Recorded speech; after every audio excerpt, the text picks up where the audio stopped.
আসসালামু আলাইকুম। আমি সানারপাড় আইটি ইনস্টিটিউট থেকে বলছি।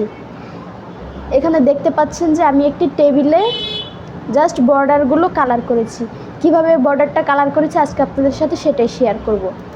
তো অন্যান্য যেভাবে টেবিল নেয় আমরা সেভাবে একটা টেবিল ইনসার্ট করব। আমরা জাস্ট ইনসার্টে গিয়ে টেবিলে যাব, তারপর আমার যতটা কলাম দরকার নিব। আমি অলরেডি টেবিল নিয়েছি। তারপরে যে আমি এখানে ক্লিক করে জাস্ট মাউসের রাইট বাটনে ক্লিক করব। তারপর যাব হচ্ছে কি টেবিল প্রপার্টিসে যাওয়ার পর এখানে যাব বর্ডার অ্যান্ড শেডিং। এখানে যাওয়ার পরে যে দেখতে পাচ্ছেন যে ওয়েট, এটা দিয়ে আমি আমার বর্ডারগুলো চিকন মোটা করতে পারবো। তো আমি 3pt দিলাম।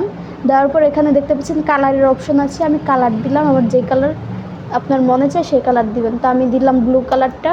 দেওয়ার পর আমি জাস্ট ওকে করে দিব।